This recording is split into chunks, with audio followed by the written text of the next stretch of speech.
Oh, and good evening, everyone, and welcome to Tuesday Night Live, brought to you by no one at the moment. So if you feel like getting on board as a sponsor, go right ahead. But I'm joined by Peter and Macca this evening. How you going, guys? Yeah, good, thanks. Good, Fiend. How are you, mate? I'm well. Now, you may have noticed a little change to the intro music there in view of the revelations of mind games and mind training at the club. I thought, it all sounded a bit spooky, and we better get on board with that. And there's a bit of an exclusive that we've got later on with regards to that, so stay tuned. But I think we better crack on because we've got a full show, so let's head into the news.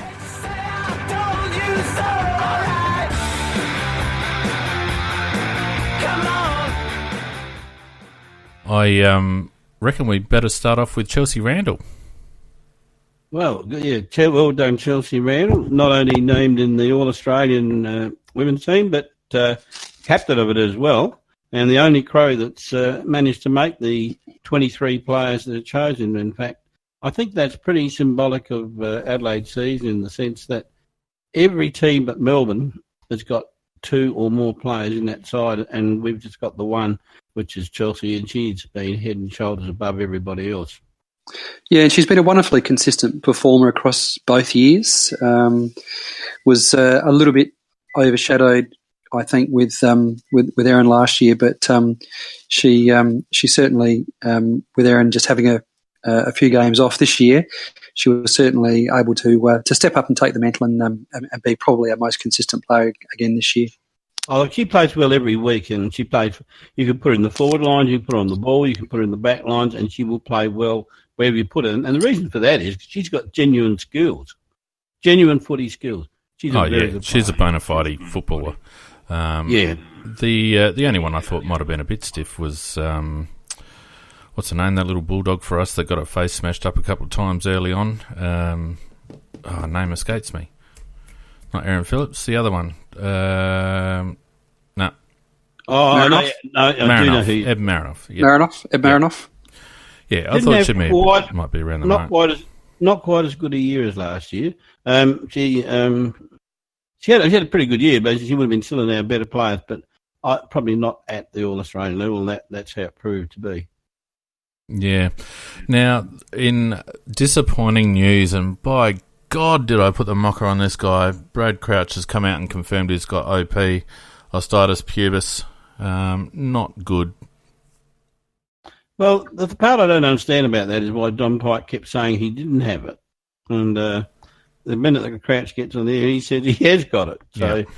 And Pikey's denied it twice. So, in saying that it's had something to do with his abductor and then et cetera, et cetera. But no, look, he is such a talented footballer, and I don't think the football world understands fully how much we're missing out without this guy playing. Well, they can't understand because really, I mean, we've never got more than a dozen games in a row from him, really, or thereabouts. I'm guesstimating, but we certainly have never got a full season out of him. And there's always, the fact that he's always slow to work into his work once he comes back from injury. So you don't have any significant body of work that you can refer to with Brad Crouch. It's a great shame. And look, I know, Finn, we talked about it at the start of the year, didn't we, about how important this year was. And his body's let him down again. And, that's not his fault. It is what it is. But, time marches on for Brad Crouch.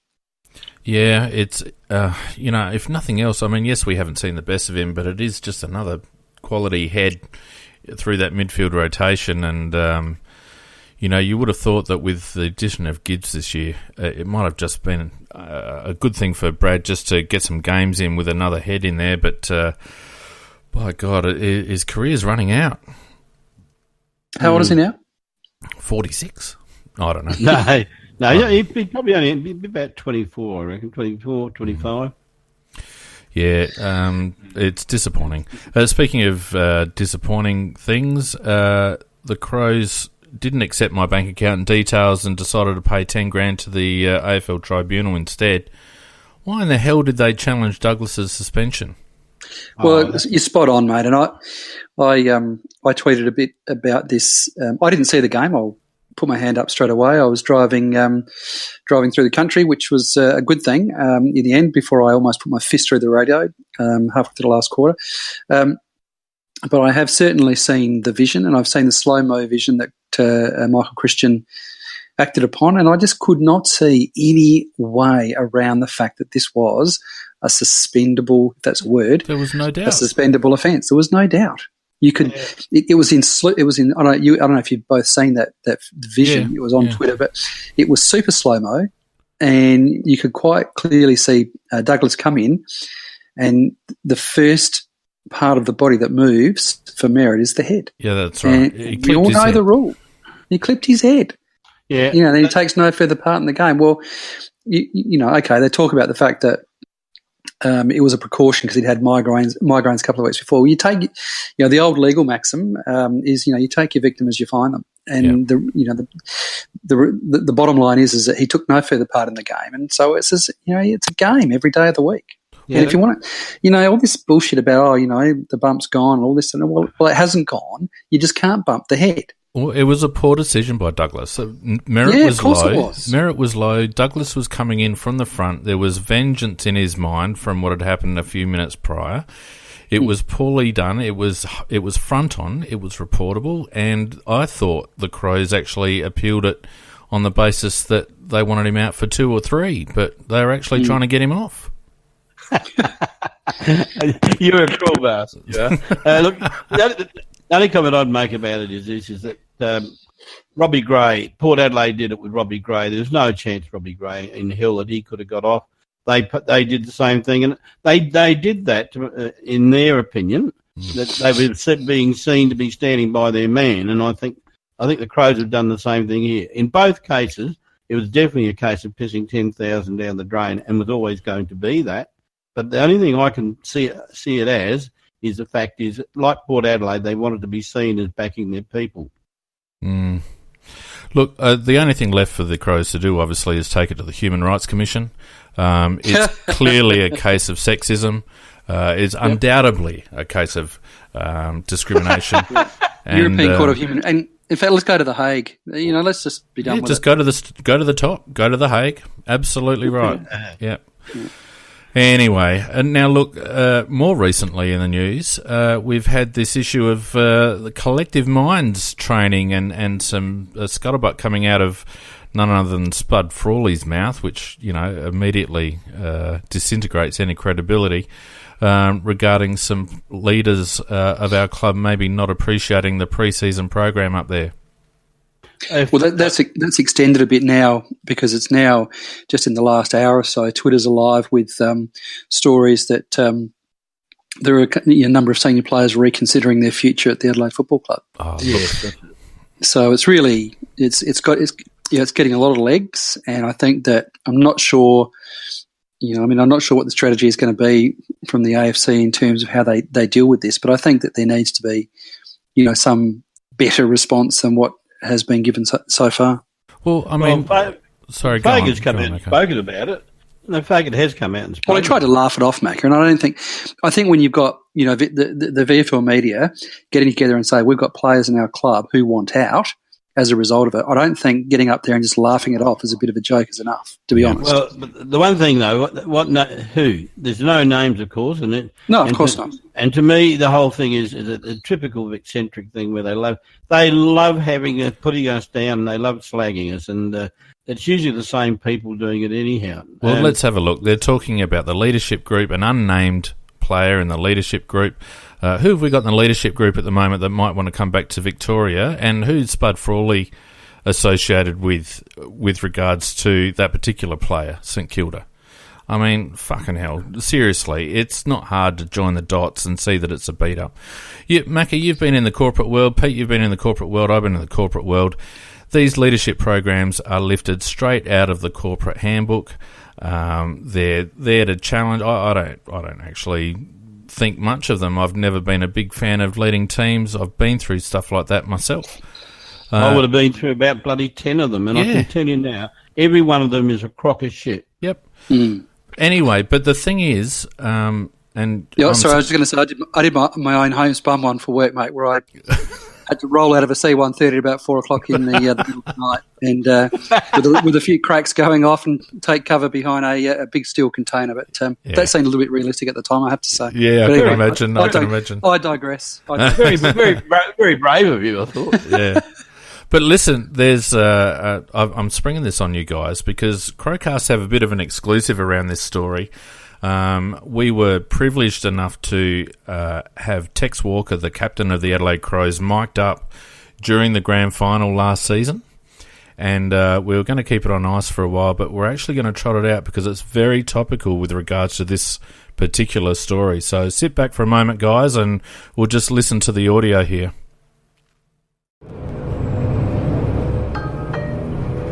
Who's this from? Oh, Mum. Hey, Texie. Just a note to let you know that I'm thinking of you today at the grand final. Don't forget all the stuff that they taught you at the footy.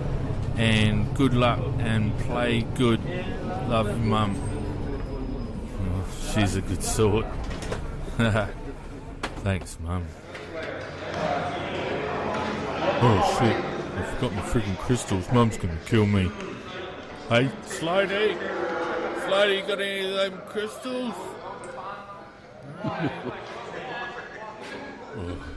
Oh well, I'm just gonna have to do without them. Would you please be outstanding and join with Danny in to sing the Australian National Anthem.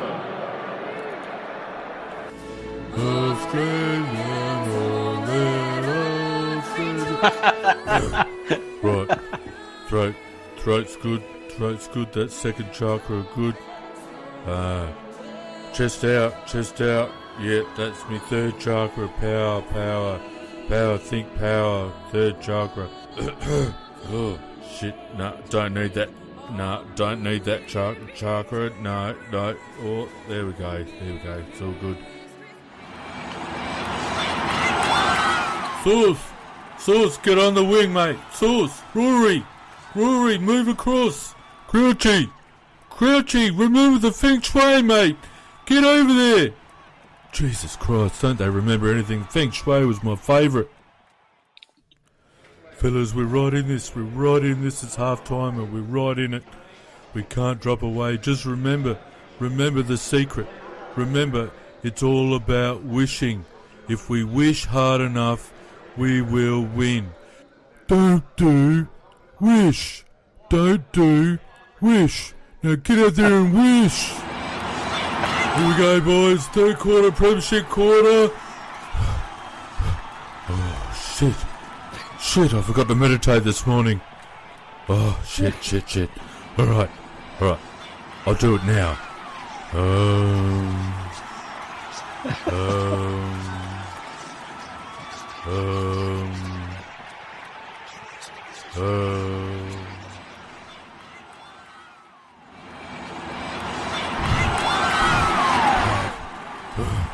Collective minds, mind training, collective minds, collective. No, that's collective soul, collective mind. Hey, Jenkins, Josh, we're gonna lose, mate. We're not gonna get a kick. Oh, Tex, come on, mate. That's a tough question. I just want to go home and play PS4. Come on, mate. Oh, Rory. Yeah, mate. What is it, Tex? Oh, mate, I knew there was something we forgot to do during the year. What's that, mate? We did leading teams, we did crystals, we did feng shui, we did the secret, we did the chakras, meditation, we did collective mind training. What did we forget, mate? What was it? Oh, mate, I've been trying to work it out ever since the final siren went, and then I realised when that siren went, and I realised we'd been bent over and shafted by the Tigers. I realised, mate, well, we didn't do the Kama Sutra.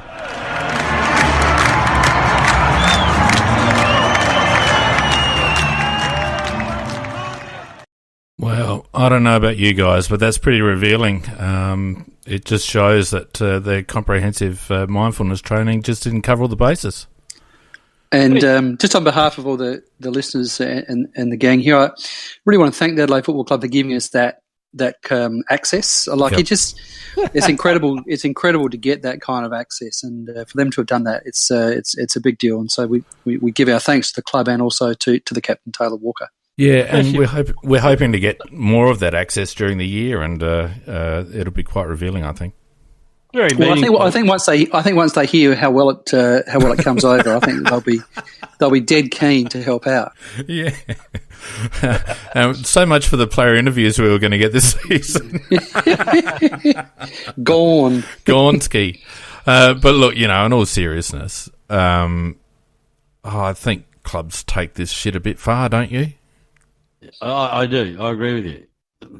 I think you play football, and I think that the more skilled you are in the way you play football, and the better the kick you are, the better the mark you are, and the harder you go getting the ball, and the faster you run, the better you'll play. I think it'd be perhaps a little bit of help, but gee, you can't just beat the football qualities.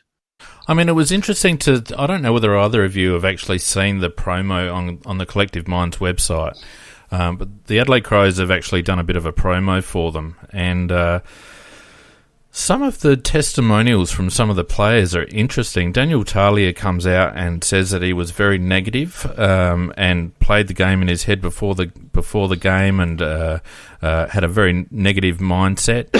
Mitch McGovern was saying that he had trouble staying in the game for long periods. I mean, I'm not sure about the solution, but some of the issues there are a little bit surprising, if you ask me. Mitch would have had a lot of trouble staying in the game, given that he was in the stands. But I reckon. Overall, yes. for the Sorry, season, mate, I was being facetious. Yeah. And it was interesting that there was that interview just recently that the captain gave just about his own mental state.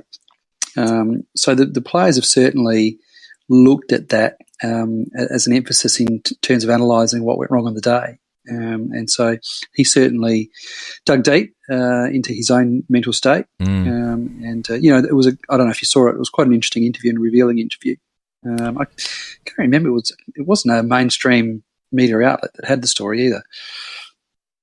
Yeah, look, having played football, when you've got 22 players making up the team, and more than that in the squad, and they think differently and they react differently. And I can't see how you can have one solution which solves it for everybody, because everybody reacts differently. And I think you really got to. And I think the art of coaching is that dealing with each player separately and getting the best out of them that way.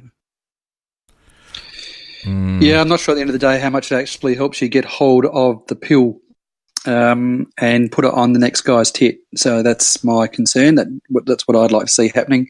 And I don't mean to oversimplify it, but I think that some of those programs are a little bit, I don't know. I think they're just, it all goes a little bit too far. Yeah, I don't disagree. I never really felt engaged at a corporate level, and I don't really. I think it's a money making scheme, to be honest. These corporate consultants, they come in and they talk a good game, but in the end, like Macca says, get the agate. Yep. Anyway, any other news before we push on? I don't think there is. I think I just want to give a little bit of an early bouquet to Michael Christian. I think that he's done a pretty good job in the first week, and I really, really like the way that they are dealing with offences quickly. Next day, they're not hanging around till Tuesday, and I really like that he's doing things like he's being very, very interactive in terms of putting out on social media. The classic was putting out the footage that he relied upon for the Dougie case, explaining why he arrived at that decision. Just for me, no one's ever 100% happy with the decisions that come out, but I just think that I'm liking what I'm seeing so far. In a difficult position. In general, I agree with you, but there's one that's really bugged me, which hasn't been spoken about, hasn't been talked about. It's Dixon, Port Adelaide. I don't know if you watched the Port game, but Dixon didn't see it. The ball was being cleared, and he charged some player and smashed him in the head. And the commentator said at the time there'll be some follow up to that one. And but no buggers talked about it. And it's just slid straight underneath. And he definitely just clobbered him in the head because he's so much taller than the other guy. What was the damage done, though? Did the player take any further part in the game? Yeah, he did. And I think... There's your answer. But the whole point is, does that mean you're allowed to hit in their head if they get up? Well, you are, because I mean, we're through. Well, you're not, but you're not going to get much. You're not going to get much of a penalty. And we're three. This is our third year into this now. And we all understand that what it's about. It's about the outcome. Impact. It's about the outcome. Yeah, I know you're saying outcome, but by the same token, I mean, I just can't believe no commentator made any big fuss about it, other than at the time when it happened. But then they allowed it to slip through. But if it wasn't cited, no one's going to talk about it. No, that's right. No, but one of the things that helps get a player cited is when the media make a great big bloody thing about it. That's right, too. I mean, we've had players that have been, I think, for relatively minor incidents that have got no chance of getting out of being cited because the bloody Victorian media and Rucci and all the others have just carried on and made such a big fuss about it that they've got no choice but to cite him. Well, I don't disagree with that, Macca, and I think that we can all accept that in terms of the VFL media, I think we all understand that Port are an honorary Victorian in that respect. Yeah, correct. Yeah, because they were the one that cozied up to them back in the 80s. Gives them a bit of a free hand, I think. Anyway, let's move on to something a little bit more fun. Let's go to our competition segment. Your favourite song, Macca, you would have liked ABBA back in the day? I don't know about the song, but the blonde was juicy. Come on, mate. I'm going to take you to the Human Rights Commission. All right, so competitions during the week. First of all, Game of Crows, obviously, we covered on Sunday night, but that was Rory Laird. Dream Team, Macca, Dream Team, and Donkey's not here. But he didn't crack the 2,000 points. Did you? 2,300 and 100. No. Not in all the other stuff. I'm talking about in the CrowCast one. Are you even in it? I didn't want to embarrass him, mate. I didn't go. You're not even in it? Oh, my God. Come on. 128 out of 128,000. Yeah, very good. It's a long season. It'll happen in weeks, but I've got a crow when I've got one. That's right. Well, I was suitably shithouse in the CrowCast Dream Team. I only got 1,803. The leading scorer in our little league was Aaron McPherson of Interest with 2,036. There was only a couple of other people that cracked 2,000. Corey, our preview writer, cracked 2,000. And Brad, finger-licking good, also just squeaked over 2,000. But aside from that, it was a bit rude. Although in terms of the overall competition, we ranked 270th our league. So we've got a bit of work to do. But not a good start by Big Crows Bangers, which is my team. No, I'm not a fan of AFL fantasy, so not playing. But I do tip. And enjoy doing the tips. And I got the tips in. And would you believe that after sitting here last Tuesday night and analysing to death the Crows-Essendon game, and you and I both agreeing that there was only one possible outcome, and that was that Essendon were going to win, I obviously, you know the story, I changed my tip right at the very last second and instead pushed the Crows button. Oh, you did not. So very, very silly and very annoyed about that because otherwise I had... I only missed that one, and I tipped Collingwood to beat Hawthorn, but otherwise I got the 7 others. So I was a little bit annoyed about that. Mate, you got to get off the Collingwood wagon very, very quickly. Very, very quickly. It's a misjudgment. Never get on the Collingwood wagon. I put my hand up last week, so I've nailed my colours to the wall. So I've got to go with it. But Buckley's gone already. So a bit annoyed. 7 out of 9. Yeah. Well, we had one person get 9 out of 9. Ben Short got 9 out of 9. Well done, Ben. You win nothing this week except bragging rights. Donkey got 8, along with Q Cellar Dwellers, and J Mac also got 8. Let's see, is he crowing in the bloody chat? No, he's strangely quiet, J Mac, in the chat, but he got 8. Dan Oz, CrowCast Stalwart, got 7. along with Peter Robert, myself, and Peter J, and then it sort of tapers off a little bit. So I ended up getting let down by Brisbane and West Coast, but I did stick with the Bombers, Pete. Lucky you. Don't forget, every week we have the Dream Team. Obviously, if you're not in it now, it's too late, but you can always join our tipping comp. It's never too late to join that. It's a bit of fun, and there might be a bit of a prize on the end of it. I'm just pointing out too, Macca, that the Dream Team competition actually does have some prizes associated with it from Sports Tech. So I think the first prize is like $5,000 or something, and I think the weekly winners are 100 or a couple of hundred or something like that. So it is well worth being involved there. Oh, well, yeah, we should have told me that first. Well, you know. I am mercenary as far as Dream Team goes. Well, speaking of mercenary, mate, it's about time that we went to Macca's Sweets and Smacks. Oh, yes, I am a grumpy old man. That's what I am. And I really don't care who knows it. I don't vote politicians. Well, the first smack for that music. Oh, thank you very much, Felix. You're welcome, well, mate. I know that I've carried on about this before, but I'm sorry, I still have to cross code, and the biggest smack certainly has to go to the Australian cricket team. And you know what? I've been pretty good but just don't, because I will lose my shit. Okay. I just want to. Well, they've got one, and I'll just say, let's do it. Okay. You're saying let's do it because you know which way I'm going to go. Yeah, I've been fighting with you on Twitter all week. I don't know which way you're going to go, but I think it's embarrassing. It really isn't. And it's to think that grown men can sit there and run a national cricket team when I can feel the temperature rising. To come up and cheat, you know, it's not on, and it's embarrassing. Go, Pete. Have your say, Pete. You know Come on. my position on this, and my position on this is that what's actually embarrassing is the reaction, and I don't think I've ever been more embarrassed to be a citizen of this country than what I've witnessed in the last 4 or 5 days, or since the news broke.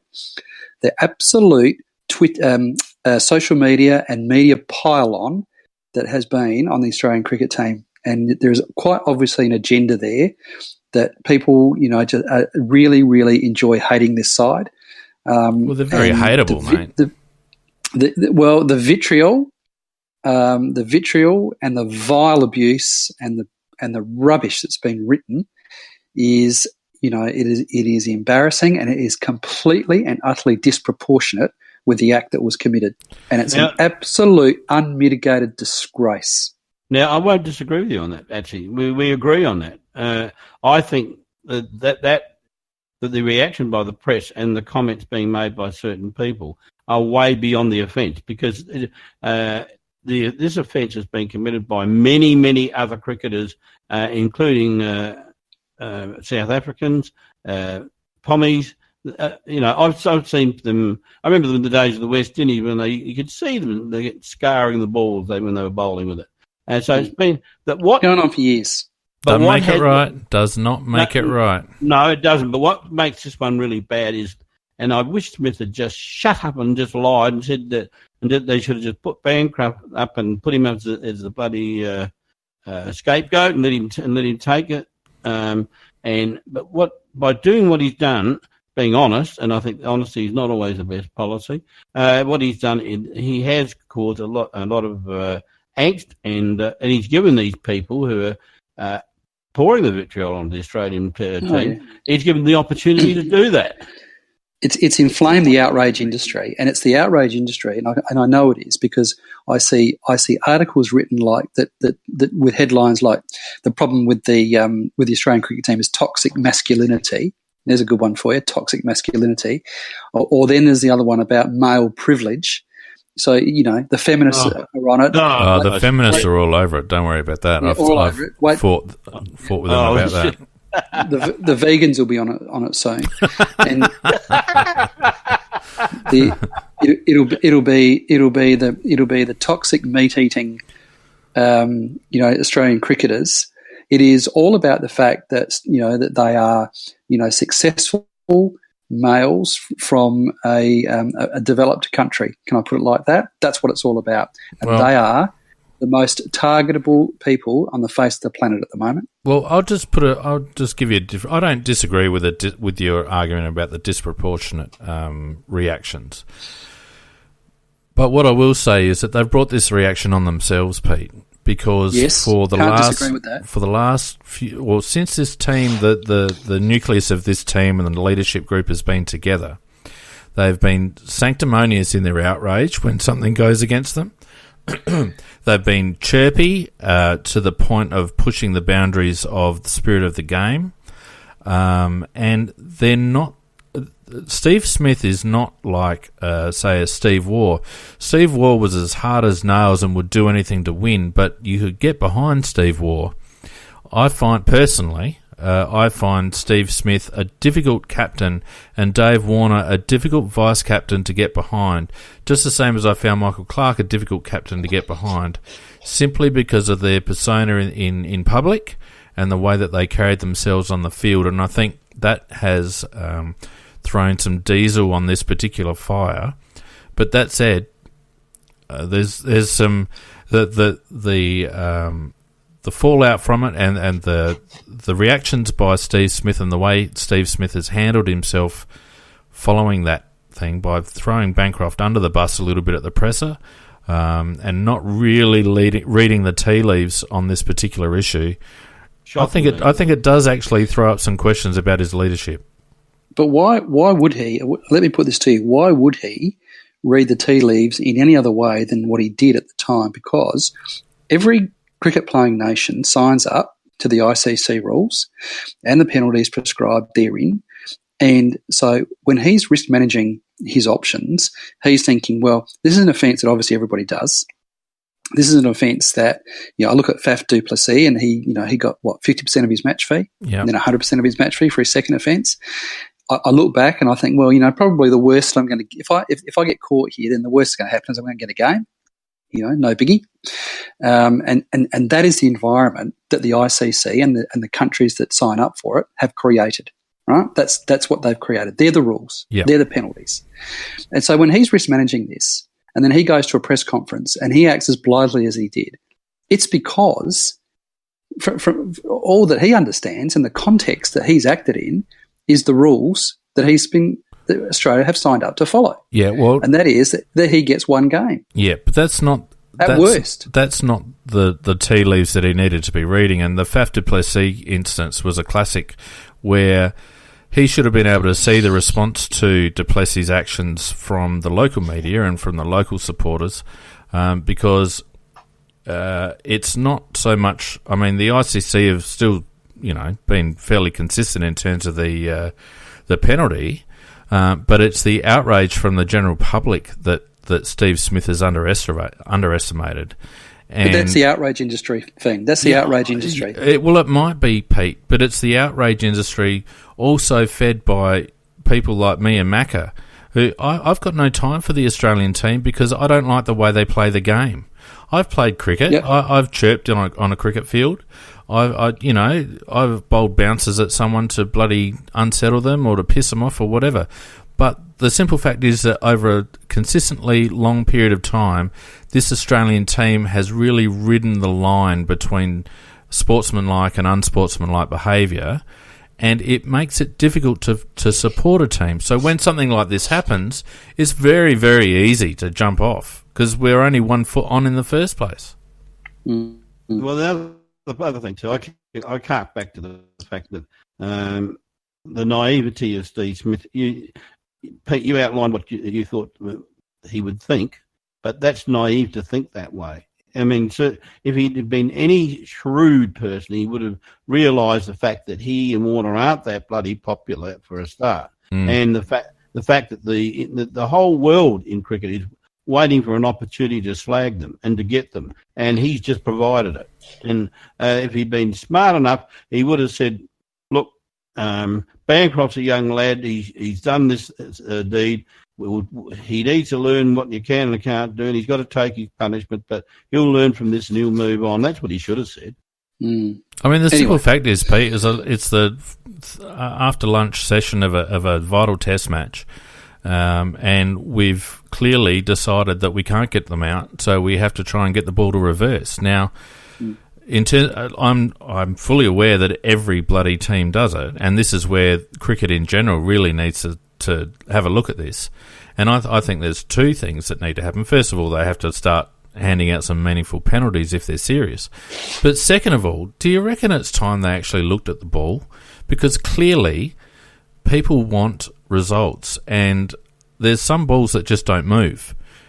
Isn't it about time they actually looked at the cricket ball and tried to even up the balance between 12-inch wide bats and balls that don't bloody move?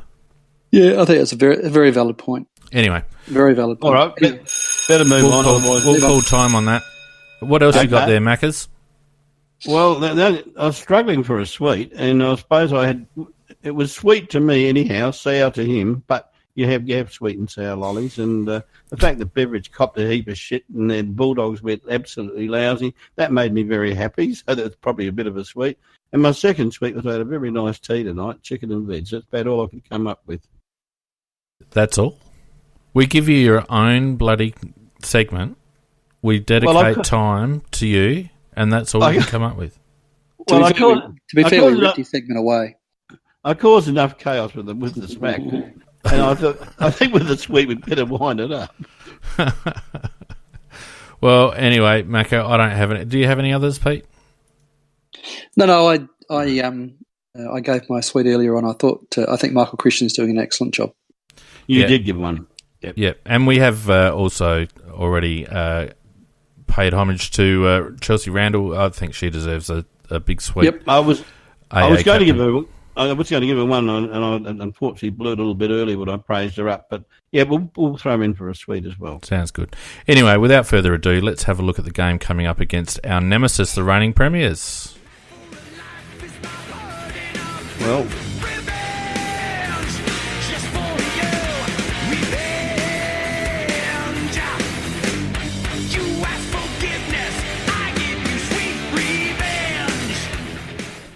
Do you reckon we've got it in us? No. Well, I don't know. I'm not sure who's going to be playing for us for a start. Yeah, well, that's the big problem, isn't it? It's who's going to be on the deck. If we had exactly the same personnel that we sent across to Essendon, I think we'd be in a little bit of bother. But they are talking about Lynch playing. They're talking about Walker playing. They say Gibson might play. And if those three were playing and were fit enough to play good games, well, then it might mean something. Then we may improve on our efforts against Essendon. But if we don't have those and we come up with very much the same team, I can't see how we're going to win it. But the one thing I will say this: our percentage of wins per games played at Adelaide Oval is pretty high. Well, that's the only redeeming feature, really, is that we're playing at home. But I just don't see at the moment that we've got the personnel on the park. Richmond are at foot. Well, they will be almost completely at full strength. Yeah, with the they've got players coming back. Players coming back. They are in good form, and this bullshit that I hear that it takes a little bit of time because we had a late start to the pre-season. Blah blah blah. Not bullshit. They've hit the ground running. No, they played Carlton. Come on. Nobody's got within a bloody bull's roar of this side. In JLT, they won both their games. They absolutely smashed opposition in both their games. They ran away from Carlton in the last quarter. They are tracking very, very nicely, the Tigers, and we will not beat them on Thursday night. I won't say we won't get near them, but we won't beat them. Okay. Because I can't see all the problems that occurred last September. I can't see where they've been fixed or where they've been addressed. Macca? I still don't see. Well, sorry, Pete. Sorry, no, that's fine. I was just going to say, Kane Corns, he comes up with a heap of shit time after time after time, but he did come up with one that I thought was a little bit intriguing. Jenkins, would it be worth putting Jenkins at centre half back to try and get some run out out of defence. No, it's a thought. Macca, and didn't we talk about Jenkins off a wing on Sunday night? Remember? We did. We talk about moving away from goals and just getting him. He's got athletic ability to actually put him in a situation where he can use it. He's been given a 4-year contract on good money to kick goals. So he needs to not run away from the problem. He needs to be back in his position and working through whatever the hell it is that his problem is at the moment, and actually just get back to what he can do, and that's kick 40 or 50 goals a year. And allowing him to run away from his issues by putting him on the wing or a half-back or whatever is just an absolute load of bullshit. The only thing is, though, Pete, that the only way, like, Jenkins can only kick 50 goals one way, and that's getting out the back. You know, he's not going to kick 50 goals as a traditional centre-half forward. So I don't know whether he's going to be able to work through his problems, because I think those problems are intrinsic in the way he plays football. And, Yep. you know, that's well documented. We've spoken about this a long time. So what do? Do you maximise your investment and try and utilise his skills, or do you discard him and go with a different setup? And I think it's worth a try. You know, Pete, you are right, essentially right. And this is Kane's idea, not mine, but I'm trying to examine it to see what the merits of it are. And if you don't try it, you'll never ever know. He makes me sick sometimes with his pathetic efforts at tall forward. I mean, seriously, you must feel that way. You must feel like vomiting when you see some of the non-effort. And that, I don't know if you've seen that photo going around. Oh, yeah, that's terrible. With him and Hampton. Well, Just woeful. Well, I think that sums it up. And some clown from Port Adelaide put a brilliant caption underneath that, which was, "Ooh, I'm not touching it. I just had my nails done today." And Yeah. if you look at the photo, it looks like they're doing exactly that. And Look, I didn't see the game Friday night, but I did see the game Thursday night and see Richmond play. And, you know, Carlton played a lot of good football. But when they needed to turn it on, their pressuring around the midfield, you know, it was just, once they set those traps, it was just impossible for Carlton to move the ball. And they just had repeat entry after repeat entry after repeat entry. Look, And I just do not think that we have got the wherewithal to be able to compete with that at the moment. I don't think we can discount the shellacking that we handed Richmond earlier on in the season last year. And given that the grand final was largely a mental thing, you know, irrespective of the mindfulness shit that we did during the year, I think the problem is going to be on Thursday night is simply personnel. I don't think we're going to be able to compete with them because we simply don't have a full hand to play. You know, they're talking about Tex coming back and Lynch. Well, they'll both be underdone if they play, and, you know, it's debatable whether they should play. We're down a rotation with Douglas, and not that he gave us much, but it's a rotation. So we're going to see, you know, I guess we're going to see someone like a Gallucci come in. You know, two out, Hampton as well. Exactly. So, you know, I don't see us being able to match up appropriately on them. And I've also got some concerns about our defence, not only without Lever there, but also the form of our two key posts, Hardigan and Talia, were both insipid, I thought, against Essendon. Oh, that's a bit harsh for Talia. Oh, God, no, Macca. No, look, I thought at least he did keep, Danaher down to a reasonable amount of touches. And Danaher is potentially a very, very good player. Yeah, but what did Talia do with it when he got it? That his disposal was terrible. I agree with that. But bloody my mate Harding, the lobotomy man, I tell you what, he was shocking. He really was shocking. Yeah. We just look a little bit slow in defence. And as I said, didn't see the game, but from all accounts, very, very lethargic in the last quarter and a little bit slow defensively. And, you know, they're very, very fast around their forward zone. And I just can't, I just can't see it. Oh, yeah, if you watch the replay and you watch the setup to the centre of the ground, and I mean, Nicky picked it up. God, if Nicky can pick it up, why can't the coach of the Crows pick it up? Human Rights Commission. No, I didn't mean it as quite as it sounded. What I meant is Nicky wasn't out. Sorry, Nicky. Nicky wasn't out. Oh, come on, mate. That's Put going to the come foot in back. it. Anyway, But go on. Nicky wasn't out there playing. That was the point I was trying to make. And that Zaharakis, he just kept running past on the outside all the time. Nicky made that particular point. And it was there to be seen, and you just could see it. And at no stage did we put anything in place to prevent that from happening. And they were getting the ball so easily out the centre. And you did watch it, Phoenix, and you saw how, we had a winning midfield at up to probably three-quarter time. But even then, at times this was happening. Yeah. And this was happening at times, and then in the last quarter it was prevalent. I think what's just so hard for me is I just find it so hard to believe that 3 games ago we annihilated Geelong. And that was only 3 games ago. And since then, the next 2 games after that, there is just nothing, very, very little, very, very few positives to be found It shows in the 2 games that followed. Well, there's the leadership programs have done an effing marvellous job, haven't they? It just goes to show it's all about football and in the mind. I just think we froze in the grand final. There's no doubt about that. And I do agree with Phoenix. We were down on personnel and I believe down on fitness in the first game of the year. So my worry is I just don't think there's any way we can win this game, and then we end up having to front up to St Kilda at Etihad, which is a tricky fixture.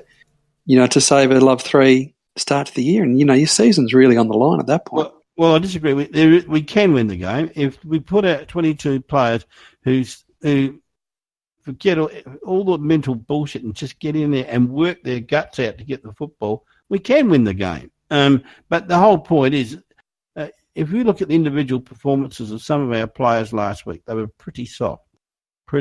And I've already named one of them. And I tell you, in the second half, I will give Jenkins his due. He tried, but for him, it's so unnatural to do it. He looked silly doing it, or looked strange doing it, and it isn't natural for him to try physically. Well, it's clearly not. I mean, the debate that as far as the climate scientists say, the science is in on him. You're not going to change him. So no. It's almost not worth talking about Josh Jenkins anymore because we know what we're going to get, and he's not a traditional centre forward, never will be.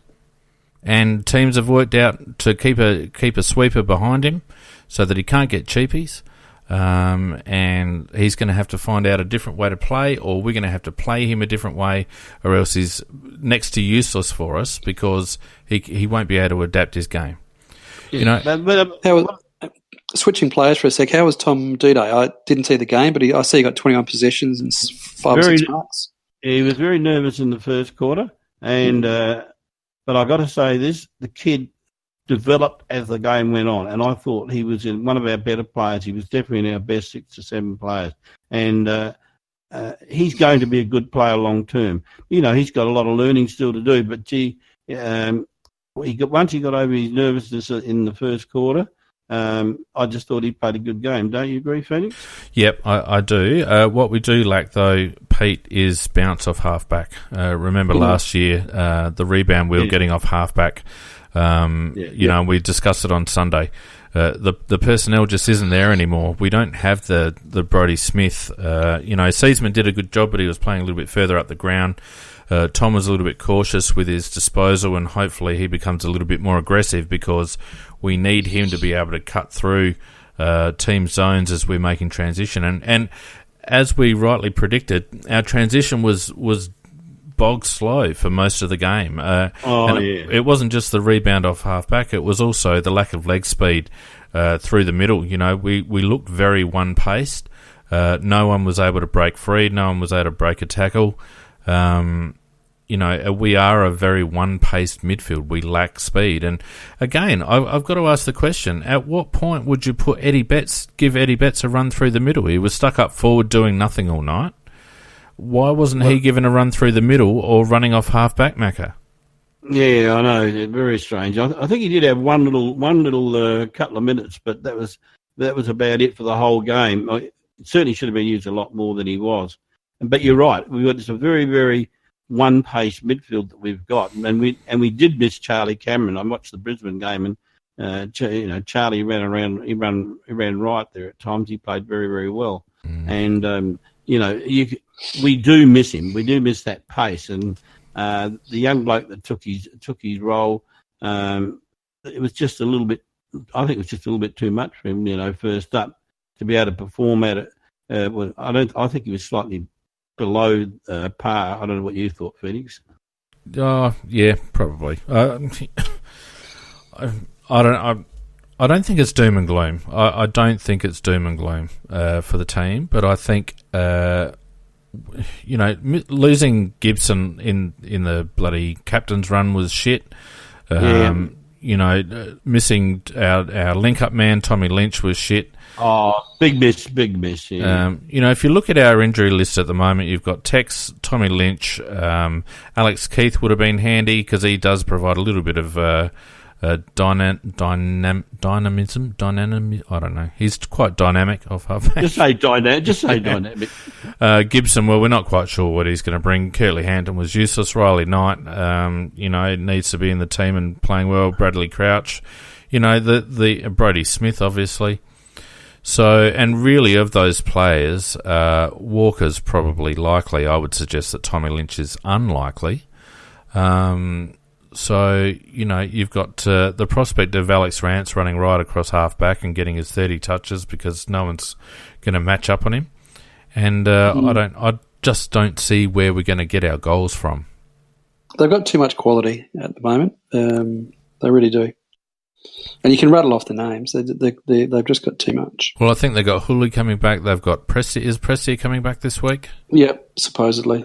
Yeah, so they're almost premiership side from last Full year. Full deck. Yep.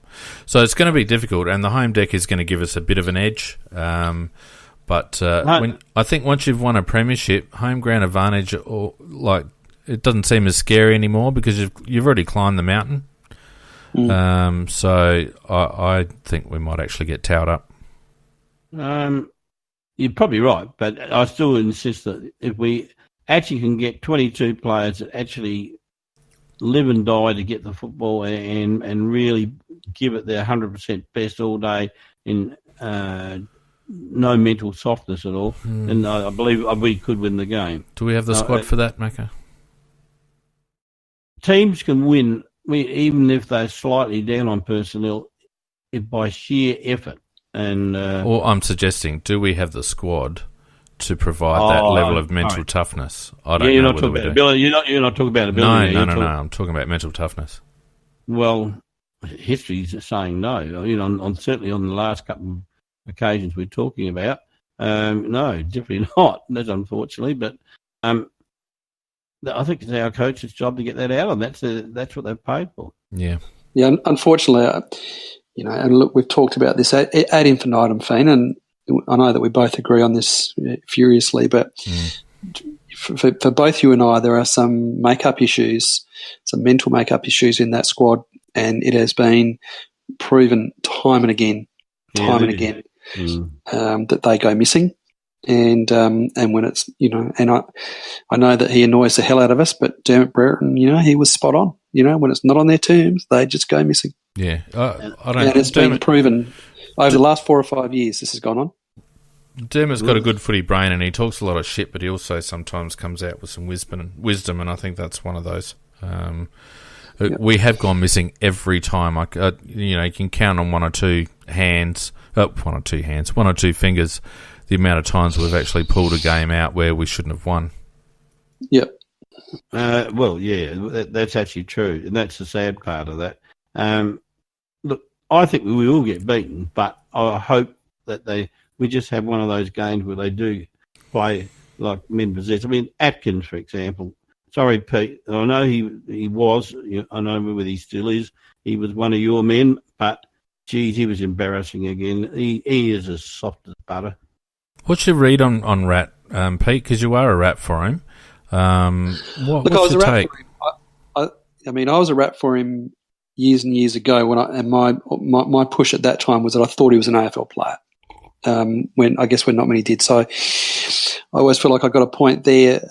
But No, I've been as disappointed as the next person with the way that he's developing, because he'd be a 50-odd game player now, and so it's gone from that enjoyment, I guess, of seeing someone that you didn't expect to come through that did.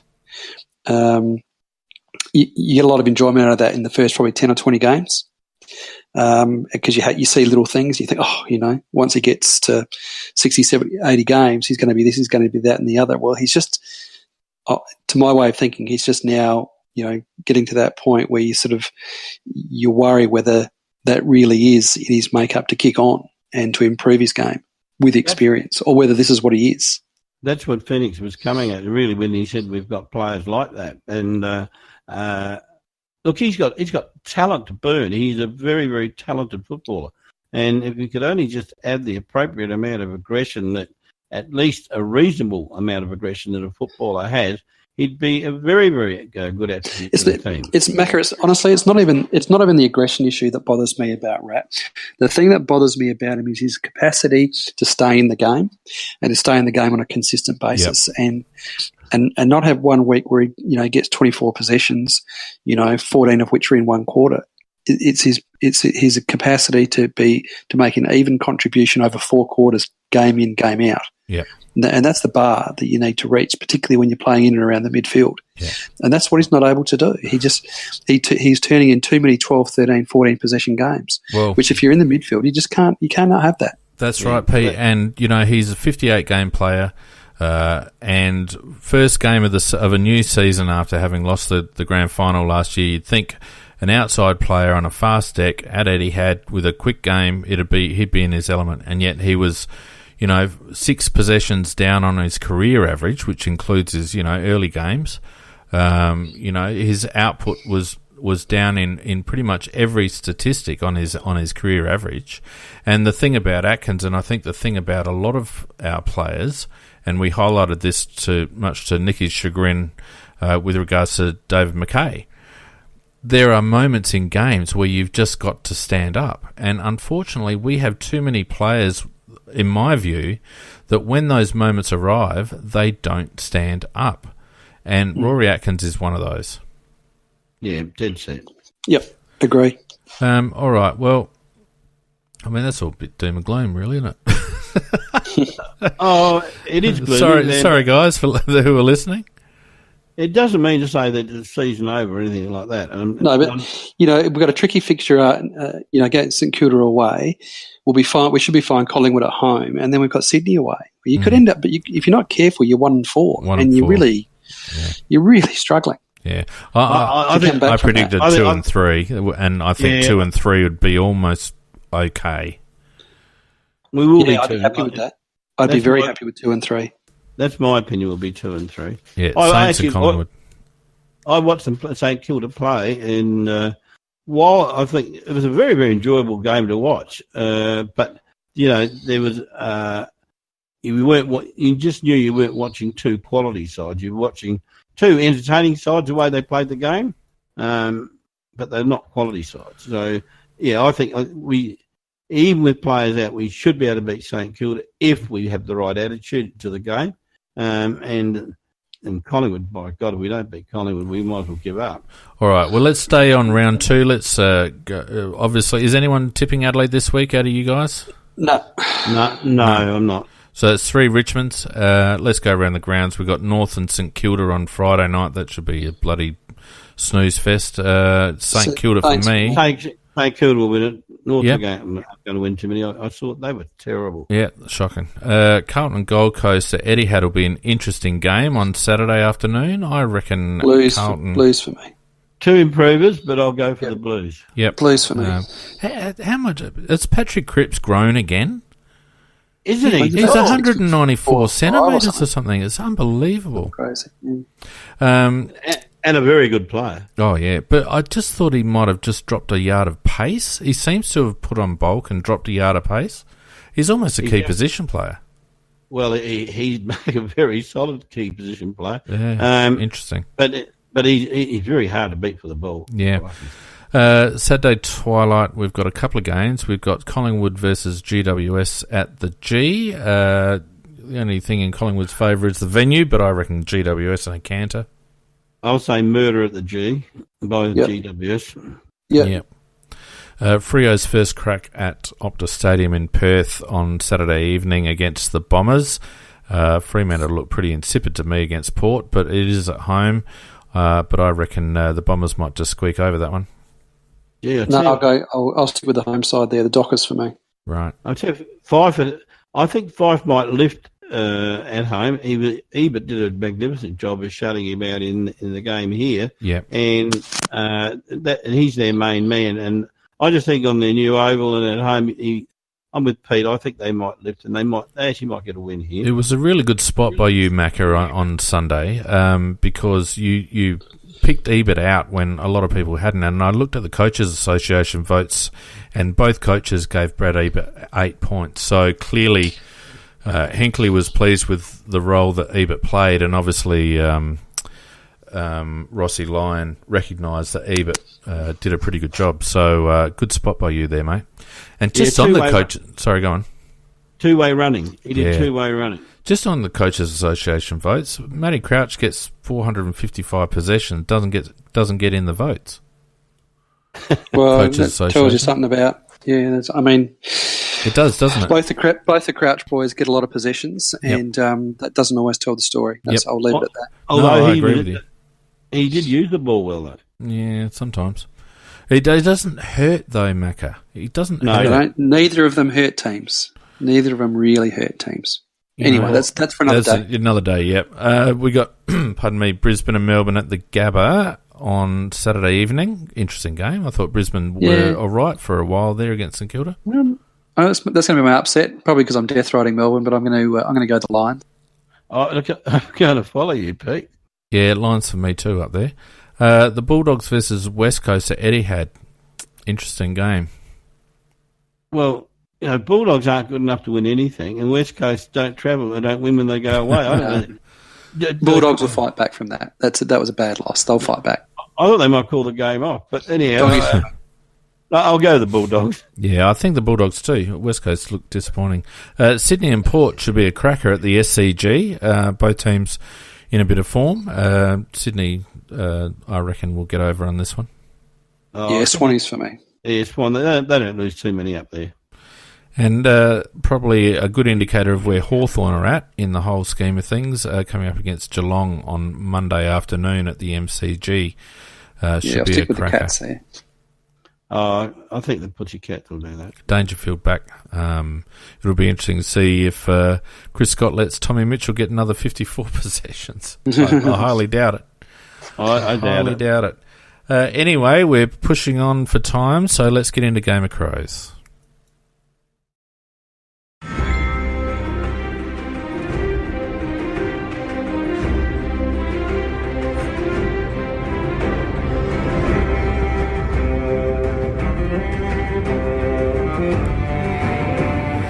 And just before we get into Game of Crows, PJ Crows has just copied some text. Where did that come from, Pete?